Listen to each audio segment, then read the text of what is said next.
Bonsoir à toutes et à tous. N'oubliez pas, ceci est la partie 2 du podcast sur le tatouage et le piercing réalisé avec le studio 777. Mes invités sont toujours très drôles et hyper pertinents dans ce qu'ils disent. Donc, regardez bien la partie 1, il y a plein de choses intéressantes. Et la partie 2 regorge encore d'anecdotes incroyables. Gros bisous.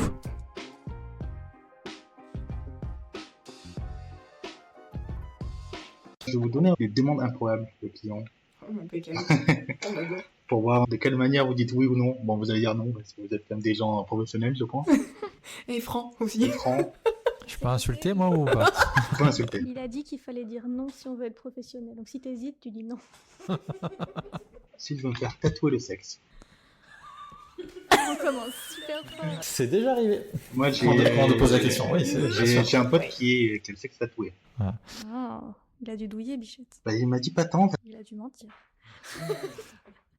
Alors, tu tires la peau sur une tasse Ça, et c'est- Alors moi je dirais non parce que j'ai aucune idée de techniquement comment il faut faire, tu vois, genre j'ai pris des photos si tu est-ce veux. que il faut donner un petit cachet avant ou pas du tout, je ne sais pas.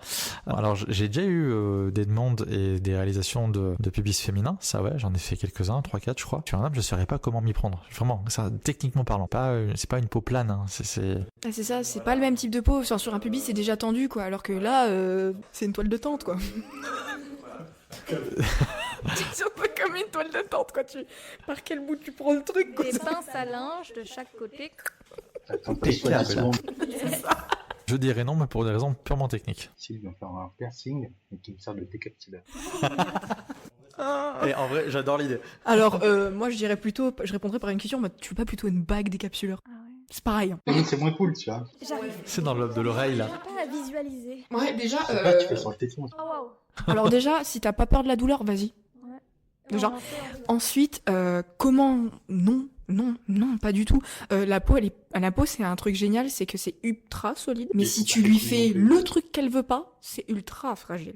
Donc si tu veux pas plutôt y laisser le téton ou n'importe quelle autre zone, fais pas. Non, fais pas. Il est déçu là du coup. T'es déçu, hein. Putain. C'est la première fois que j'entends ça. C'était une demande personnelle, ça c'était trop spécifique. Ouais. C'est pareil pour le tatou du coup, tu nous connais. Ouais, je vais tout faire. Ce soir, je fais tout. Chez moi. Un portrait de ma tortue, mais en version un peu rigolote, super-héros ou un truc comme ça. Et carrément alors. Ça va. Ils veulent ça. Mais Venez, ah ouais. venez les demander, ils en veulent. Tu fais une tortue ninja, mais avec une vraie tortue, tu vois. C'est Franchement. mignon. Ça c'est génial comme idée. J'ai une cliente qui m'a demandé une vache musclée. Elle m'a dit il faut que j'économise avant de revenir. Je dis s'il te plaît reviens parce que je veux le faire. Ne demande pas à quelqu'un d'autre. Et du coup, une vache, genre, qui pousse de la fonte en basic fit, quoi. Je dis mais oui je veux le faire bien sûr. Reviens s'il te plaît. Si tu m'entends reviens. Faut bien comprendre que tout ce qu'on fait très souvent, parfois un peu les mêmes choses. Donc dès que vous avez un projet qui pop, qui est fun, mais on est comme des dingues, un truc qui sort de l'ordinaire, on peut se permettre de s'amuser un peu avec, mais venez. Bien sûr. Mais du coup, pas de piercing de capsule. Ah non, pas de piercing décapsuleur. Non. Elle peut te faire une boucle d'oreille décapsuleur. On te montre ça. Voilà. Ouais, peut te créer un bijou comme ça, on peut essayer de se débrouiller, mais Pas directement. ta peau, elle va pas aimer, vraiment. Un petit MD là. Oh, C'est lui qui sort pas la bière. ah oui, complètement. Ah, Il a perdu le fil du coup. là, j'ai plus trop chaud, mais tu es. Alors, les demandes un peu incongrues qui se posaient un peu ces dernières années avec les réseaux ou pas nécessairement? On a toujours un peu des mecs un peu bizarres. Il y a toujours eu, après voilà, je sais pas ce que vous en pensez, moi c'est surtout les demandes irréalisables. Enfin vraiment le truc, on se rend entre ce qu'on voit sur les réseaux et donc on se dit c'est possible et ce qu'on vient nous demander avec la réalité, nous au shop on dit bah la réalité du truc c'est ça. Par exemple tout bête là depuis quelques temps c'est les images générées par IA qui foisonnent sur les réseaux et beaucoup de gens font des flashs comme ça, mais le problème c'est qu'entre l'image qui n'existe pas vraiment et le tatouage qui va devoir bien vieillir, c'est irréalisable. Donc c'est ça le vrai problème. Ah, du chose incongrue, j'en ai fait un classique qu'on parlait tout à l'heure sur les doigts sur la gauche quand on n'a pas de tatouage, ça arrive très souvent. Qui a explosé par contre, c'est les motifs pas infaisables parce qu'on peut le faire. On a des aiguilles ultra fines, on est très précis, on peut le faire. Mais 6 mois après c'est dégueulasse. Donc les trucs pas viables, ça par contre ça a explosé, ouais. Ouais, vas-y. Il y a aussi des gens qui réfléchissent pas assez. Comme on est sur les réseaux, etc. À une époque où on a tout de suite, on a beaucoup de gens qui viennent déjà avec, ils savent pas ce qu'ils veulent et on le voit bien dans leur discours. Ils ont pris la décision sur le chemin avant de venir. Ils vont la regretter. Ils vont forcément la Ouais, regretter. c'est cool, je m'en fais un. Voilà, et ils ont pas assez réfléchi au truc, on est sur quelque chose de permanent. Pas parce que tu peux faire du laser que déjà ça va pas forcément partir. Ça fait extrêmement mal. Et ça C'est coûte extrêmement long cher. et c'est si cher. Je veux parler du laser. Le laser ça fait très mal, ça coûte très cher, c'est un business florissant. parce que beaucoup de tatouages ratés sont à couvrir. Donc je fais une petite aparté avec le laser, parce que je vois une arnaque arriver de plus en plus de partout. Le laser, c'est médical. Les seules personnes qui ont le droit de le faire, ce sont des médecins. Par exemple, des dermatologues, médecins chirurgiens esthétiques, principalement sur esthétique ou dermatologue. C'est eux qui ont le droit de le faire. Les infirmières, les esthéticiennes n'ont pas le droit d'utiliser du laser. Donc deux solutions. Si vous tombez sur des salons de détatouage laser spécifiques à ça où il n'y a pas, c'est pas un médecin qui s'occupe de vous, soit c'est purement illégal et la personne n'est pas formée ni habilitée à le faire, soit c'est que c'est pas du vrai laser. Donc vous allez payer tout aussi cher, mais pour un résultat raté, enfin mauvais. Il fera peut-être 25 séances, peut-être de l'avoir plein de réactions qui sont pas les bonnes. Le laser de détatouage, c'est médical. Donc voilà, parce que depuis quelque temps, il y a plein de cliniques spécifiques des tatouages qui se Il y a lancent. beaucoup sur TikTok. Voilà. Exactement. Vu que je suis un gros casse-couille, voilà, j'aime bien dire aux gens la vérité, ne tombez pas là-dedans. Et puis C'est de l'arnaque. Puis vraiment, prenez le temps de réfléchir. Je vous le dis parce que j'ai fait 2 premiers tatouages à 18 ans. Il y en a un, je l'ai recouvert. D'ailleurs, c'est Tommy qui s'en est occupé sur mon pied. Ça fait un mal de chien, d'accord. Et le bas de mon dos, où je suis sûre que je vais le recouvrir. Genre, je suis sûre, 3000%. Vraiment, prenez le temps de réfléchir. T'avais fait quoi c'était pas... J'avais fait une C'est espèce pas de... genre un dauphin, un truc. Non, ça a été une espèce de... Je sais pas. Ah, dauphin, ça peut être cool, hein, faut pas être médisant avec le dauphin. Ouais. Ah, ça peut être cool. Je crois que c'était un espèce de vieux tribal un peu chelou avec une feuille de lierre un peu moche. Et l'autre, c'est un lettrage gothique mais qui a été tapé tellement profond que j'ai une cicatrice incroyable, quoi. Donc à éviter total, quoi. Oui, t'étais jeune, t'as pas trop. Ah ouais, bien sûr, je voulais faire mon truc, c'était fun. Bah en vrai, ce qui est bizarre, c'est que moi ça m'a fait un souvenir et vraiment de base je partais vraiment pour le principe du souvenir. Même s'il est loupé, je m'en fiche un peu parce que c'était vraiment pour le souvenir, parce que moi je savais que j'allais le faire un peu recouvrir derrière. Mais vraiment, si vous voulez pas passer par tout ce truc de couvrir et nanana, tout ça, prenez le temps de réfléchir et franchement, allez pas chez tonton Jackie dans le coin d'une cuisine, s'il vous plaît. Enfin, si vous voulez choper, si vous voulez que il va pas vous faire ça avec de la graisse à traire, par pitié, quoi. Allez voir un pro. Question à la con, du coup tu peux couvrir en tatouage, mais est-ce que tu peux couvrir le cover? J'ai déjà eu à le faire, ouais. Et en fait, si vous voulez, le cover, c'est compliqué de pas agrandir le motif. Il faut toujours faire un peu plus gros, un peu plus foncé. Donc à chaque fois qu'on va venir couvrir, on va faire encore plus gros, encore plus foncé, et ainsi de suite. Donc faire un cover d'un cover, j'ai déjà eu à le faire. C'est un exercice. Déjà un cover, c'est compliqué. Alors un cover d'un cover, waouh. Comme à la maison quand t'as le papier peint, t'as les 3 couches. Ouais, voilà, ça se fait, hein, ça se fait. Il y a des clients où je suis pas la bonne personne pour le faire, donc pareil, je les oriente. Soit parfois parce qu'il faut quelqu'un qui fasse plus foncé, plus noir que moi, et j'oriente. Soit parce que là vraiment, je sais qu'il faut d'abord faire du laser avant. Après voilà, on peut faire des choses, mais le cover, faut bien garder en tête que c'est une solution entre guillemets de dépannage. L'idée, c'est quand même qu'à la base, tu fasses un tatouage qui te convienne et qui soit bien réalisé. Donc faut bien choisir la personne. Exactement. Après, pour revenir sur les tendances des réseaux, c'est par exemple, on va dire, oh, cette actrice, elle a tel piercing, je vais pouvoir le faire. Oui, mais l'actrice, elle a une oreille précise ou un nombril précis, et si toi tu l'as pas, bah je peux pas. Donc il faut pouvoir aussi accepter qu'on puisse faire des alternatives, ou qu'il y a des bijoux, on dit, oh, je veux absolument celui-là. Oui, mais si par exemple t'es pas prête à mettre le prix de l'actrice dans le bijou, bah va falloir que tu te contentes de quelque chose d'équivalent, etc. Faut essayer de voir les choses de manière un peu plus réaliste. C'est un peu ça aussi notre taf, c'est que n'hésitez pas à nous poser la question et pas vous entêter, quoi. Toi, t'as des contraintes de morphologie liées à tes personnes. C'est ça, ouais. Par exemple, pour le nombril, il faut par exemple de la peau. Il faut que c'est ce petit bourrelet au-dessus un peu du nombril, là, où qu'on puisse vraiment venir pincer. Il faut vraiment que je puisse venir l'attraper pleinement avec mes doigts. Si je peux faire ça, c'est que je sais que t'as assez de peau. Sinon, bah, ça veut dire que je vais abandonner un peu. L'industriel aussi. C'est ça, l'industriel, pareil. Au niveau des oreilles, il faut vraiment que le petit repli là qu'on a sur l'oreille, il faut vraiment qu'il soit ultra prononcé pour pouvoir supporter la barre, en fait, pour pouvoir supporter le bijou. S'il n'existe pas, je vous jure que vous n'allez pas vouloir voir le résultat, quoi. Il n'y aura pas de résultat. Il n'y aura pas de résultat. Concrètement, il y a un côté qui va sauter, quoi. Donc, ça va arracher l'oreille, c'est tout. c'est ça. Ben, on a 3 souffrances et ça va pas mettre un seul jour à le faire. C'est ça. Et puis aussi, même des fois, une morphologie qui est peut-être un peu trop fine, par exemple pour des lèvres, la lèvre, je parle vraiment de la bouche. Des fois, bah... Je suis désolé, j'ai mis 2 secondes à comprendre, mais... on a vu. Ton innocence me choquera toujours. Je suis innocent, moi.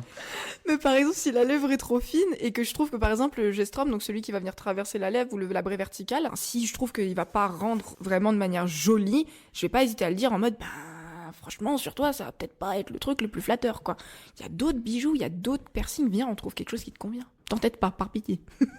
En tatou aussi, la morphologie, il faut un peu la respecter un minimum, quoi. On mettrait pas peau bouge, la peau, ça bouge, ça store, il y a du mouvement.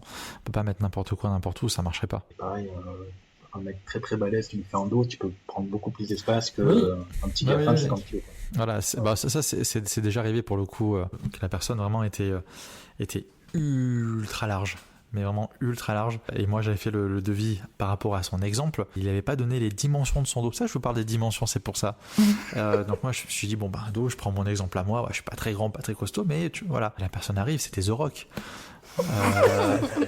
J'ai 3 mètres carrés à faire. Non mais voilà, mais c'est ça. Et j'ai dit, alors là, faut qu'on discute parce que moi, à la base, mon dessin, c'est celui-là. Là, ton dos, faut complètement. Puis même en termes de morphologie, je veux dire, il était taillé en V, donc les trucs ne rentraient pas comme il faut. Donc c'est toujours aussi. Notre but à nous, c'est d'habiller le corps et j'ai envie de dire le sublimer. Donc faut qu'on soit en harmonie, il faut que ça matche. C'est pas un décalcomanie que tu poses et c'est fini. Tout doit être fait en accord. C'est pour ça qu'on est toujours embêtant. On veut savoir quelle taille on fait le tatouage, où on fait exactement le tatouage.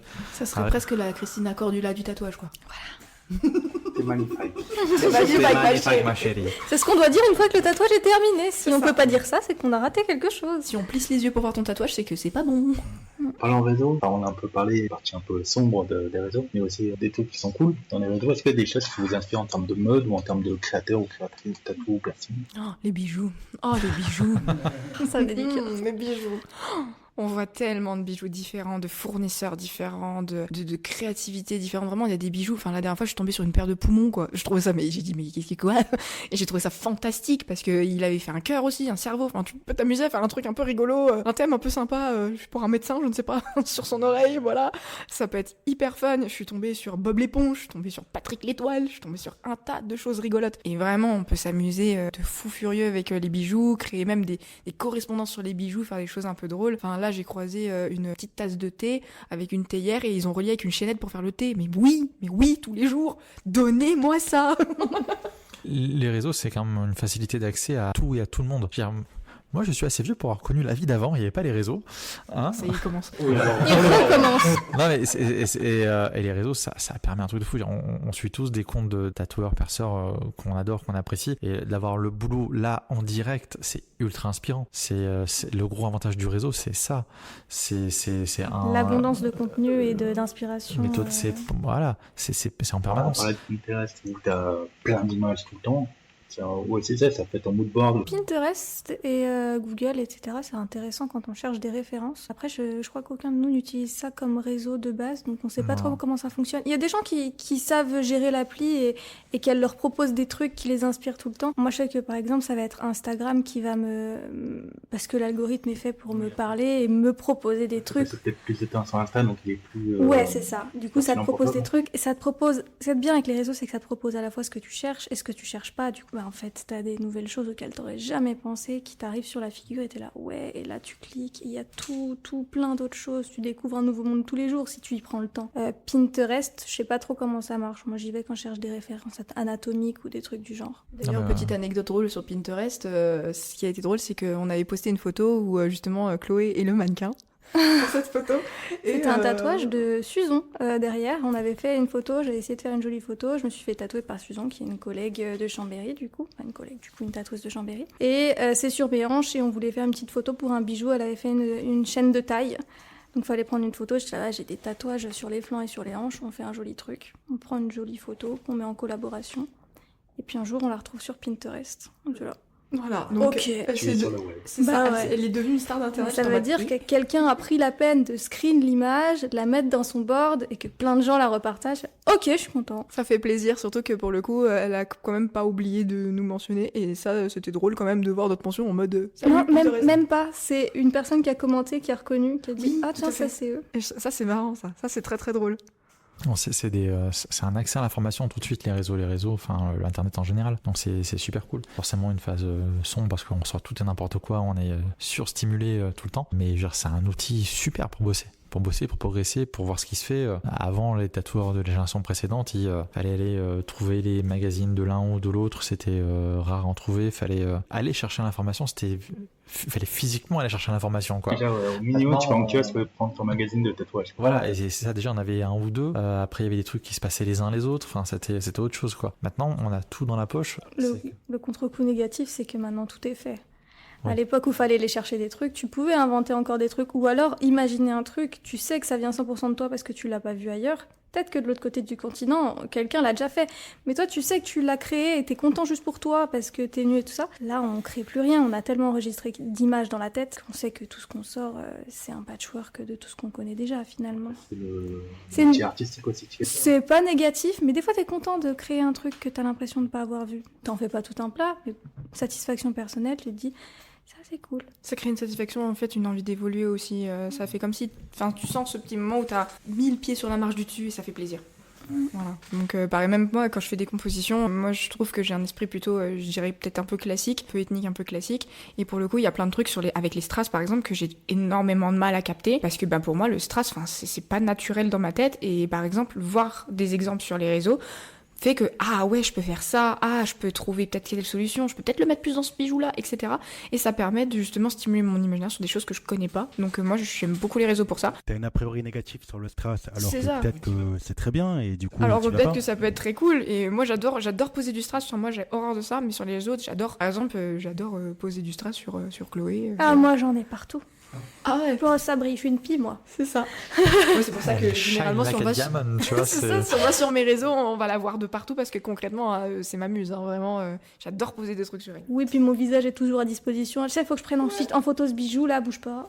Et du coup, on avait peu parlé avant off. Oula, j'ai dit une connerie. Les dossiers, Les nanana. dossiers Non, attention, je peux briser des vies à Chambéry. Hein. Oh Non, les tatoueurs, on est pire que Wopsy, c'est abusé. Hein.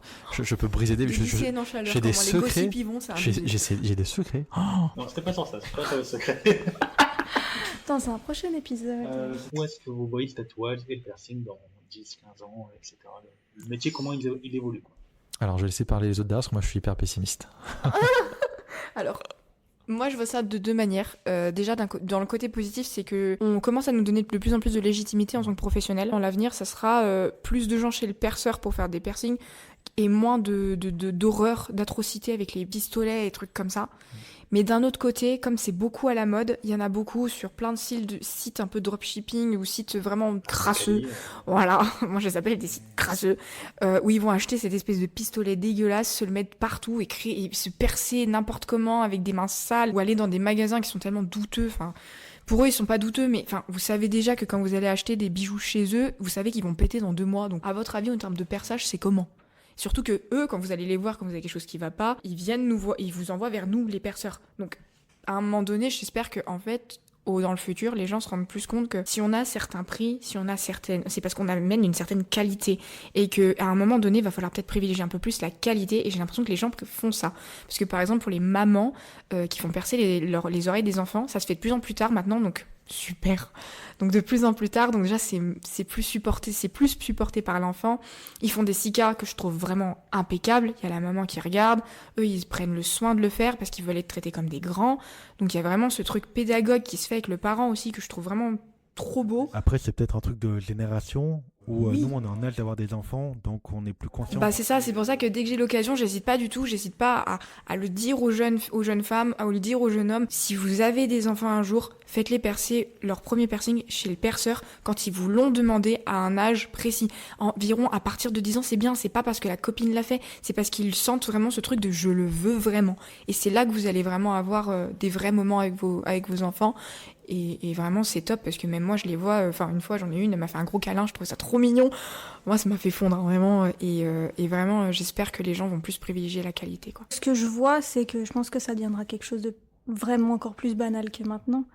Aussi accessible qu'un vêtement, etc. C'est pas ce que je veux forcément, mais je pense qu'on se dirige vers un truc où tu rentres dedans comme dans une boulangerie finalement, et t'en ressors pareil. C'est beaucoup plus socialement accepté d'être tatoué aujourd'hui qu'il y a 10 ans. Voilà, mais du coup il y a aussi moins de réflexion derrière et une facilité à se faire tatouer quelque chose de permanent qui vient vraiment. Je pense qu'on va dans tous les cas aller vers ça. Après ce qui me fait peur c'est est-ce qu'on va pas être trop dans le métier pour pouvoir survivre ? Et surtout, genre, on a vu des vagues, comme tous les deux fait un petit peu ces métiers-là, tous les métiers, les gens un peu créatifs, par vague, se jettent vers un style de métier à la mode. Il y a 10 ans, c'était être graphiste, il y a 5 ans, c'était être photographe, maintenant c'est être tatoueur. On a bien vu que chacun de ces corps de métier ont été submergés et ont craché un petit peu. Je pense pas, comme c'est quelque chose de concret, que le tatouage fera pareil, mais un entre-deux peut-être, ou je sais pas. C'est un petit peu bancal. Attention, l'orage arrive. Non, moi je suis un peu pessimiste par rapport à ça. C'est devenu assez démocratisé, c'est facile d'accès et c'est génial. On est d'accord là-dessus. De plus en plus de gens veulent faire ce métier. C'est génial là aussi, il n'y a aucun problème avec ça. Les gens veulent se tatouer, ça aussi c'est évidemment génial. Le problème c'est pourquoi on fait les choses côté tatoueur et tatoué et dans quelle finalité. Là actuellement depuis, moi je trouve que ça a commencé vraiment après post-Covid, vraiment quand la crise s'est terminée. Beaucoup de gens ont voulu changer de vie, moi aussi c'est une reconversion donc je vais pas leur jeter la pierre. La différence c'est que perso, moi je suis arrivé avec les chocottes sa mère dans ce métier et j'ai voulu faire bien était la priorité, peu importe le temps que ça allait mettre, peu importe combien de temps j'allais mettre pour pouvoir en vivre et en bouffer, ça n'avait pas d'importance, le temps n'avait pas d'importance. Ce qui est important c'est de faire les choses bien et que je sois pas honteux de ce que j'ai fait sur la peau d'autres personnes qui vont le porter à vie. Actuellement ce que je vois au niveau des tendances déjà sur les réseaux, que c'est des gens qui sont venus nous démarcher pour des postes de résidents, c'est que la tendance c'est pas là. La tendance c'est on veut faire ce métier parce que c'est cool, parce qu'on a un côté un peu star, parce qu'on est sur les réseaux, parce qu'on est un peu instagrammeur, et surtout parce qu'on veut de l'argent, on veut de la moula. Vous vous trompez de métier, je vous le dis. Clairement. Il y en a qui en font, Il y en a, oui, mais attention, alors c'est pas la majorité. Ouais, bah c'est la poignée. Comme dans tous les métiers, il y a des énormes stars qui brassent de l'argent monstrueux, mais avec ce qu'ils font, c'est totalement mérité. Le problème, c'est que pour tout le reste, et c'est cool déjà, vivre de sa passion, moi je suis ok avec ça. Le problème, c'est que cette vague de jeunes tatoueurs, dans le sens jeune année de pratique, pas dans le sens forcément jeune âge, qui se rend compte que qui se lance dans le métier, mais qu'il n'y a pas de niveau, le niveau dessin est pas là, le niveau technique est pas là, donc les trucs sont pas ouf, donc ils ont pas beaucoup de demandes, donc qu'est-ce qui se passe? Ils baissent les prix, ils font des promos, ils font des réducs, ils font des soldes aussi. Alors les soldes, légalement c'est encadré le mot solde, faites gaffe à ça. Arrêtez de brader vos fesses par pitié. Ouais, contre ils passent des heures et des heures à gérer leur réseau, donc ils font des super vidéos, ils ont des super comptes Insta, il n'y a pas de problème. Mais le fond est pas bon. Il est très moyen, quoi. Il est mauvais même, je veux dire clairement. Hein. Là, j'ai encore 2 rattrapages à faire dans les semaines à venir de tatouage où on est allé au moins cher. Alors, c'est des gens qui ont ouvert un shop. Hein. Donc, on se dit, le shop, il est là, donc il a pignon sur rue, donc je peux avoir confiance. En fait, preuve que non, parce qu'encore une fois, je l'ai dit au début du podcast, en 3 jours, n'importe qui peut être tatoueur. Moi, je suis hyper pessimiste avec la mentalité qui est là depuis 2-3 ans. On a toute une partie qui veut faire les choses bien et une partie qui ne sait pas les faire bien, donc qui met les prix vers le bas. Et il y a aussi une partie qui s'en fout. Et une partie qui s'en fout, voilà. Moi, c'est leur business et puis voilà quoi. Exactement. Ouais, voilà, bien sûr. Et ça, c'est leur but, c'est de faire du volume. C'est ok, je vais vendre le tatouage 30 €, mais je vais en faire 10 dans la journée, donc ma journée est rentable. Sauf que du coup, les 10, tu les as chopés, mais volés tel quel sur Pinterest, ou Google Images. Donc déjà, forcément, tout le temps en dessin, ma cache. Le matos, c'est ce que coûte le matériel d'un tatouage. Hein. Si on a des prix sortis d'aiguille, tarif minimum, c'est pas pour faire joli. Parce que c'est le moment où ça nous coûte rien de sortir le matériel. Donc, sachant que toi, le matériel doit être à usage unique. Bien sûr, mais ça, voilà. Et on peut pas l'acheter n'importe où. Hein. Voilà. Non, mais l'usage unique, tu peux en trouver sur des sites asiatiques. Hein. Oui. Voilà, voilà. Et il y en a qui réutilisent la même aiguille, quoi. Ah ouais. Alors ça, j'espère pas quand même qu'on en est là. Ah non, parce que s'ils font ça... Non, après, c'est pas bon du tout. Mais... Il y en a qui le font. Si vous voyez, vraiment, si vous voyez ça, disclaimer, si vous voyez ça, fuyez. Fuyez. Il faut partir en courant. J'ai eu des clients qui m'ont demandé si c'était moins cher si utiliser la même aiguille. Ouais, des couples notamment, les 2 fois. Non plus. On partage tout, nous. Non plus. C'est comme partager ses culottes, ça se fait pas. Mais c'est pire. La brosse à dents. Donc, pour revenir au truc, c'est que je trouve que le tatouage devient un produit de consommation et ça me fait peur. On parle d'un truc qui est définitif, qui va durer à vie, qui doit être un minimum réfléchi et ça devient tellement un produit de consommation que j'ai peur qu'il se passe la même chose que dans d'autres produits de consommation. C'est qu'il va rester les grands tatoueurs, mais vraiment qui ont un niveau stratosphérique où on est sur des 2000-2500 € la journée de tatou et à l'opposé du spectre, on va avoir ces tatoueurs Pinterest où on copie-colle, si on a une machine à imprimer et on fait des tatouages à 30 ou 40 €. Tout le milieu, les gens qui veulent faire ça bien, mais qui ne sont pas ni se prennent pour des stars, ces gens-là pourront pas survivre. Donc, c'est un peu la même chose qu'un artisan, je sais pas, qui fait du bois. Mais exactement. La même chose. Exactement. Les artisans, il va rester des choses comme Kia, machin, où on achète du pas cher, pas ouf, mais c'est pratique, c'est là, c'est tout de suite. Et il va rester vraiment des menuisiers, des ébénistes qui font des pièces ultra uniques, ultra chères, mais que 10% de la population peut se payer. J'ai peur qu'ils trouvent à la même fracture en fait dans ce métier et que les gens n'auront pas le choix entre soit avoir un tatouage de merde pas cher, soit devoir économiser 3 ans pour pouvoir se payer un tatouage et qu'il y aura plus de juste milieu. Moi, je suis pessimiste à ce niveau-là. Donc on essaie d'éduquer les gens pour qu'ils comprennent que ça dure un petit peu longtemps dans la peau. C'est peut-être pas plus mal que ça soit cher, comme c'est un engagement à vie. Oui, moi je me vois mal proposer mes services à ce tarif-là, quoi. Hein, Dans tous les cas, ça coûte un peu cher le tatou. Bien sûr. Et le piercing, pareil. Et il y a censé des être normes cher. au niveau des il y a des normes au niveau des métaux, il y a des choses que je vais pas poser dans la peau, et surtout si je vends un bijou avec un certain prix, c'est vraiment le prix le plus bas que je puisse donner, parce que je veux aussi que les gens puissent se faire plaisir, mais je veux quand même vivre de ma passion. Je veux dire, un tatoueur ou un perceur, quand il commence, il touche moins du SMIC, voire à peu près un SMIC. Faut pas s'imaginer qu'on gagne 5 000 €, quoi. Une grosse partie qui va être pris par l'URSSAF, qui va être pris par les charges. Les perceurs, on a énormément de produits aussi à mettre, un tout petit peu plus que les tatoueurs, qu'on va mettre aussi dans les bijoux, dans le matériel et tout ça, parce qu'on a plus de normes, on est un peu plus la corde au cou, on va pas se le cacher. Mais pour de bonnes raisons. C'est pour vraiment de bonnes raisons. Donc moi, ça me tue de voir une petite demoiselle qui connaît rien du tout, à qui un magasin pourri va lui vendre son truc en disant oui, t'inquiète pas, c'est de l'acier et tout, et 2 jours plus tard elle vient me voir en disant je comprends pas, ça me fait du verre de gris dessus. Si ça te fait du verre de gris, c'est que c'est du cuivre ce qu'on t'a mis dessus, donc si tu l'as payé 60 balles, fais-toi rembourser parce que ça vaut 3 € ça, vraiment.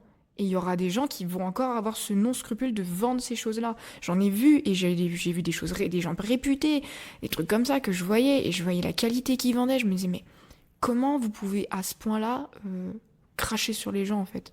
On vit, en fait, ils nous font vivre d'une certaine manière. Je pense qu'il y a beaucoup de gens dans ce métier, tatoueurs ou perceurs, qui parfois oublient un truc. On travaille pour les gens.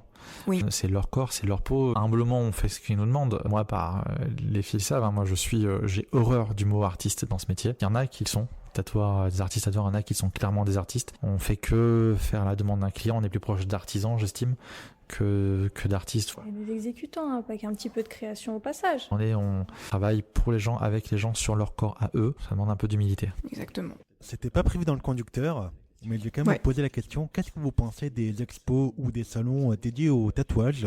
Moi, je trouve ça plutôt cool, bien. Ça donne de la visibilité, ou vous voyez ça un peu dans Pour le mon métier, œil ? oui, mais... Je trouve ça hyper cool. Encore une fois, c'est un peu pareil. Pendant des années, il y avait que quelques grosses conventions. La qualité des gens présents était là. Le niveau des gens présents était clairement là. Et c'était des événements un peu exceptionnels. Ça s'est tellement démocratisé que le moindre petit village en Ardèche fait sa convention tatou avec... Ouais, ça marche. Ouais, mais en termes de business, ça voilà, marche. après, c'est que c'est devenu un business. La convention tatou est devenue devenir une vitrine du métier accessible à tout le monde. Parce que parfois, on est surtout à l'époque, les gens n'étaient pas forcément très à l'aise de pousser à la porte d'un salon de tatouage. Les expos permettaient vraiment cet accès puis on a accès à plein de gens sur une même zone. Avec des gens qui sont pas forcément de ta région. Exactement, totalement. C'est même l'intérêt de trouver des gens qui sont pas forcément à côté de toi. Là, il y en a tellement qu'on se retrouve avec conventions qui sont remplies de gens qui ont écrit le plus vite pour s'inscrire. Donc il y a tout et n'importe quoi. J'aime bien en faire des conventions pour l'ambiance, pour le truc, pour les gens qu'on rencontre. De plus en plus, nous, ça nous coûte de plus en plus cher parce que les prix des places augmentent. Les tailles d'emplacement rétrécissent de plus en plus parce qu'on veut en mettre un maximum pour récupérer un maximum de pognon. Et surtout que le niveau des gens présents est pas ouf.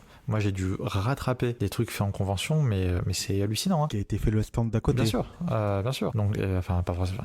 Le jour même. Pas le Ça jour va, même, nous, on a toujours eu des gens vachement cool de chaque côté de nos stands. Oui. D'ailleurs, on les salue. Voilà, on est toujours bien tombé au niveau des voisins de stand. Mais c'est vrai que voilà, j'ai vraiment des clients en souvenir. Je me suis fait tatouer à la convention la semaine dernière. Je vois le truc, je fais waouh. Donc ce mec-là, il a eu le droit d'aller à la convention. Enfin, on veut tellement remplir les stands et faire un business qu'on s'en fout du niveau du tatoueur présent. Donc voilà, Même le piercing, il y a des bijoux. Même le Je me dis, piercing. mais comment ça se fait que ça se vend là-bas, quoi ? On devrait montrer de la qualité, montrer C'est vraiment ça. que le piercing, c'est pas juste un trou dans la peau, c'est de la bijouterie. C'est devenu de la bijouterie. Rien que nous, quand on regarde ce qu'on porte, ce qu'on vend, on a de l'or 18 carats, on a des pierres fines, on a de la pierre précieuse. Je veux dire, il y a... Non, on a du diamant, on a de l'aigle marine, de la tanzanite, de la chrysoprase, on a plein de pierres incroyables. Maintenant, c'est... Même si on va pas vers ça, on a rien dans la vitrine qui est en matériau pas safe, Exactement. qui va tourner, on en a pas. Et quand je vois en convention que on me dit ouais je l'ai acheté en convention, je vois le bijou, il est noir, il est plein de trucs bizarres, le strass il est incrusté de je ne sais quoi. Je vois bien que la demoiselle qui me l'apporte, c'est pas Joe le Clodo comme on dit. Donc je me dis bien que c'est pas sa faute. Et quand je regarde le truc, il est complètement abîmé. Je me dis mais t'as sorti ça d'où ? Et on me dit convention. Je fais pardon.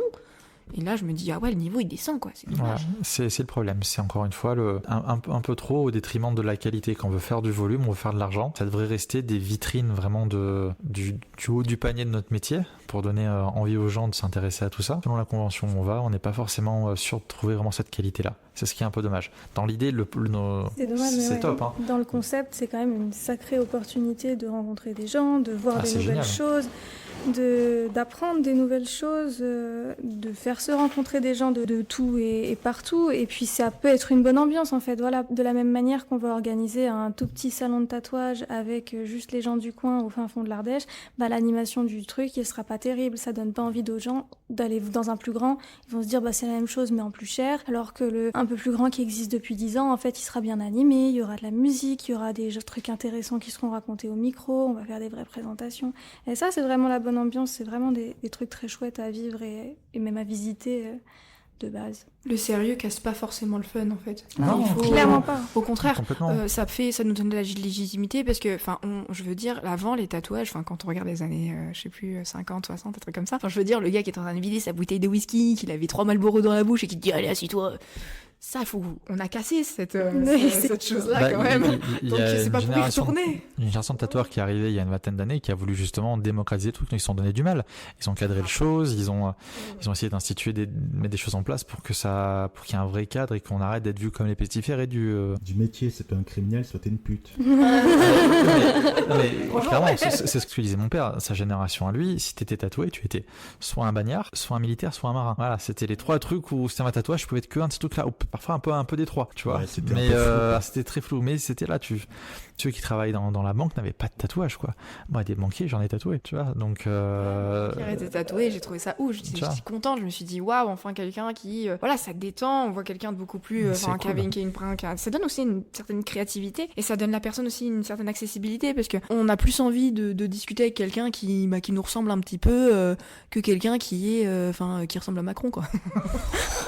Excuse-moi, je sais pas pour celle-là. on peut la couper au montage, celle-là, ou pas? Elle est sortie vite, c'était furtif. Non, après, le truc qui se démocratise beaucoup, et en termes de, tu parlais un peu de salons, d'événements, un truc qui, moi, me pose un peu plus souci et qui se démocratise beaucoup, c'est les soirées tatou dans des lieux pas du tout adaptés à ça. Ouais, les soirées bars. Voilà, dans les bars, dans les boîtes de nuit. D'ailleurs, ouais. J'en ai vu dans des salles de sport, j'en ai vu dans des caves à vin, j'en ai vu dans des restaurants. Il y a plein de trucs comme ça. La différence entre se faire tatouer dans un bar et dans un parc des expos, c'est la différence uniquement sur l'hygiène. Alors, il y a aussi, t'as pas de Joe le bourré au-dessus de toi avec son verre de bière, quoi. D'un point de vue factuel, dans tout cas, c'est des endroits avec des gens, on pourrait se dire ça peut être pareil. La différence, c'est que pour qu'un événement comme ça puisse avoir lieu, il y a des choses à mettre en place, notamment en partenariat avec l'ARS, l'Agence régionale de santé. Il y a vraiment tout un cadre, tout un process à respecter pour avoir le droit d'organiser un salon de tatouage, avec notamment des distances entre là où on va tatouer et les gens qui vont passer, des cloisons autour de nous pour venir nous protéger, avec à disposition des dasseries, donc pour jeter les aiguilles, les choses contaminées avec le sang d'autres personnes, avec par exemple toute une organisation qui fait que c'est sécure à ce niveau-là. Le problème de ces soirées-là, c'est que très souvent il n'y a aucune organisation qui a été faite en partenariat du coup avec l'ARS, il n'y a aucune déclaration aussi qui a été faite. Bon, déjà en termes d'assurance, on est mort. Comme dit Céline, t'as Joe le bourré qui passe au-dessus de toi, qui fout sa table de tatou. Hop, excuse-moi, je t'avais tombé un peu de bière sur la cuisse, c'est pas grave, ça nettoiera l'encre, tu vois. Tout en boîte de nuit, c'est n'importe quoi. Et puis aussi, un truc, quand tu te fais tatouer ou percer, viens reposer et bu, bien hydraté, parce que sinon, je peux te le dire, sur ta peau, tu vas. Voilà, de l'eau, pas de l'alcool, hein. De l'eau. La vodka, ça compte pas. Et même couleur, mais pas. Ouais. Et puis surtout, et bien manger. Si tu combines le sommeil, l'hydratation et la nourriture, je te jure que ton tatou se passera toujours plus ou moins 90% du temps, voire même 95%, très bien.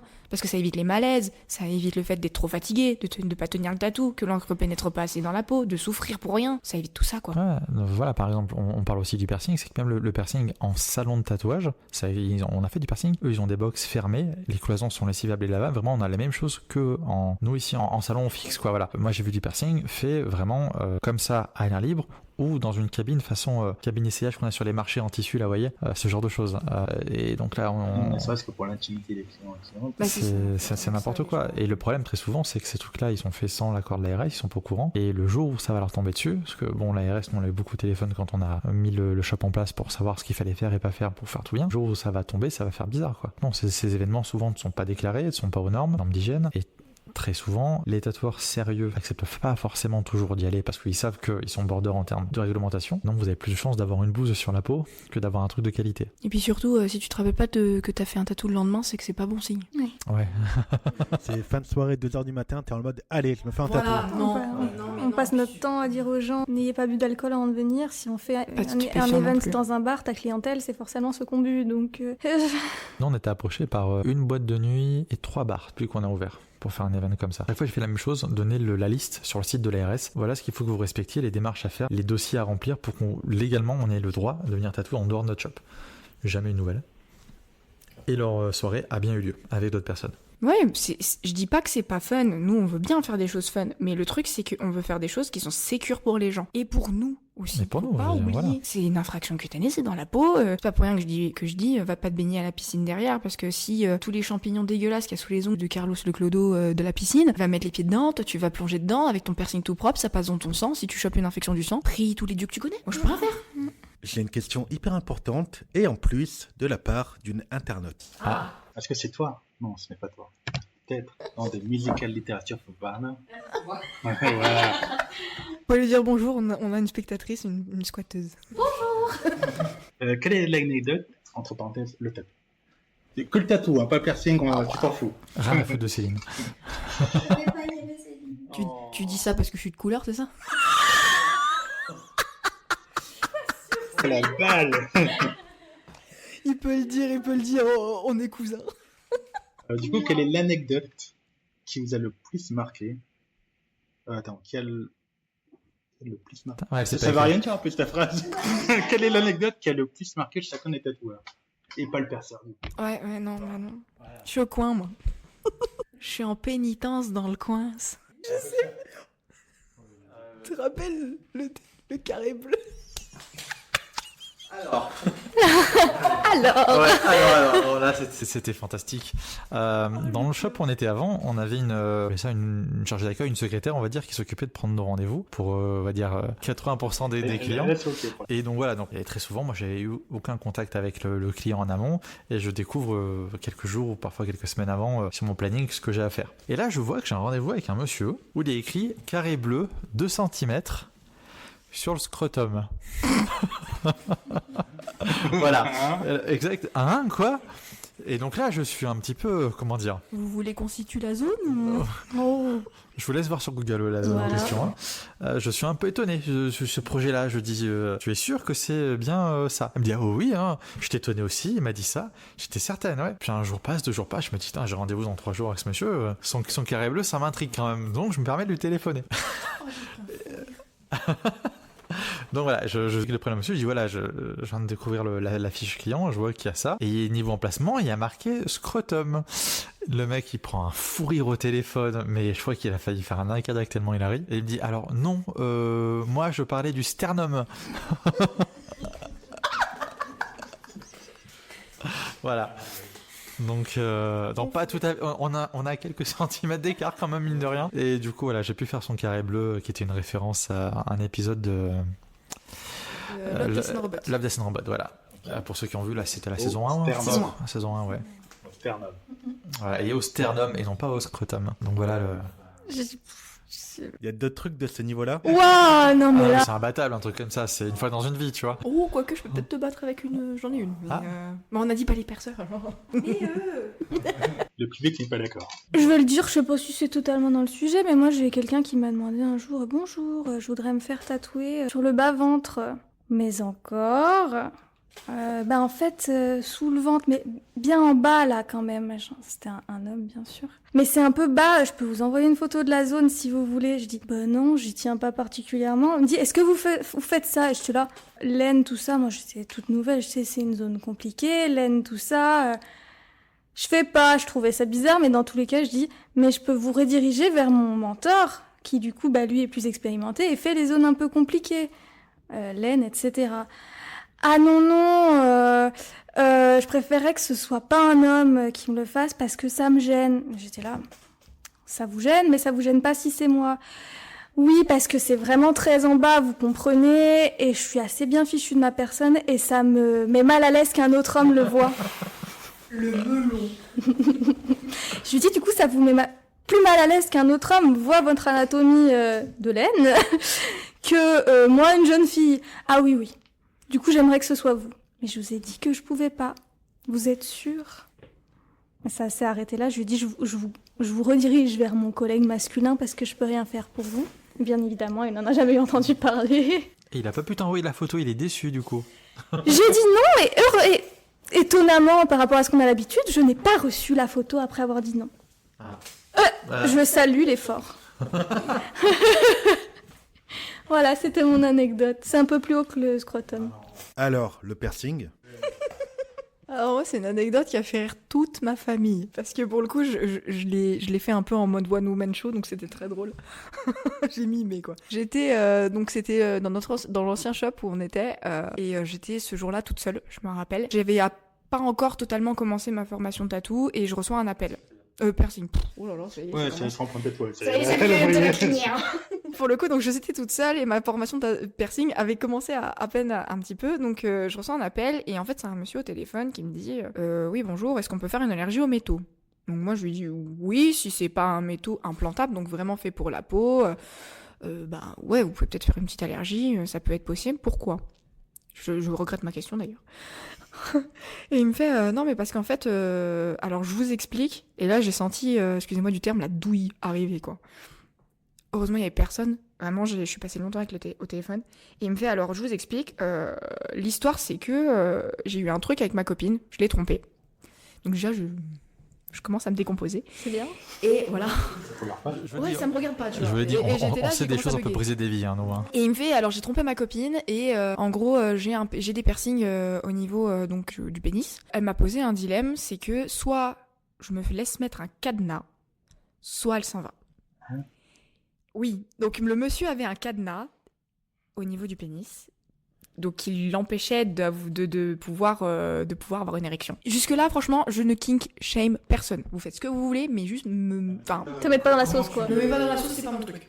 Voilà. Dis-moi ce que tu veux tout de suite, je veux pas l'histoire. J'avoue que j'ai pas trop cherché les détails de comment c'est possible. J'ai à peu près compris. Et il me dit, est-ce que c'est possible pour vous de me l'enlever? J'ai dit, bah il faudra peut-être demander à votre compagne, ça sera peut-être plus simple. Plutôt que de péter le cadenas avec une tenaille. Appel en serrurerie. Oui, Et sur le coup, Allô, bonjour, oui, c'est en le fait, minutes, j'écoute. Oui, bonjour, j'ai un cadenas sur la bite, vous pouvez me l'enlever? Écoutez, 25 minutes, on sera chez vous. ça, quoi. Et il me fait non, je veux pas trop qu'elle le sache, je veux juste l'enlever parce que j'ai un peu peur que j'ai avoir une allergie. Je lui dis bah oui, mais faut vraiment voir ça avec elle. Elle a la Il clé, me quoi. fait j'aimerais beaucoup qu'un perceur m'aide parce qu'au pire vous pouvez peut-être m'aider avec un bijou. Ouais. Je lui dis oui, potentiellement on peut peut-être aider d'enlever un bijou. Très bien. Mais votre perceur c'est bien une femme? Et là j'ai commencé à comprendre. Alors oui, mais je maîtrise pas du tout tout ce qui est génitaux, et en plus à l'époque c'était vrai. Donc je vais vous recommander un autre perceur plus expérimenté.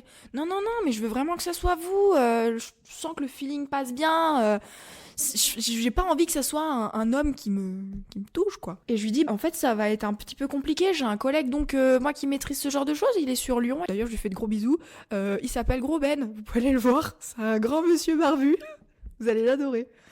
Et bizarrement, il a dit non mais ça ira, je vais me débrouiller. Hein. Il a raccroché et plus jamais rappelé. Voilà. Est-ce que c'est un truc de femme de recevoir des demandes d'hommes un petit peu... Pas couramment, mais j'imagine que la plupart d'entre nous a au moins une anecdote comme ça à raconter. Ouais. Enfin, pendant très longtemps, j'ai pas voulu faire de génitaux parce que j'ai eu justement quelques appels au téléphone où c'était obligatoire que ça soit une femme qui les touche, machin. Et en fait, je trouve ça...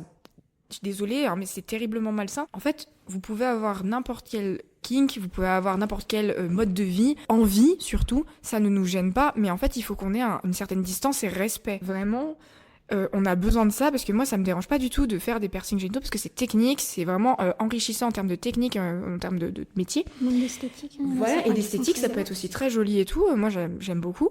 Mais je veux pas non plus qu'on ait l'impression qu'on me paye pour un service plus quoi, parce que c'est vraiment pas du tout le cas.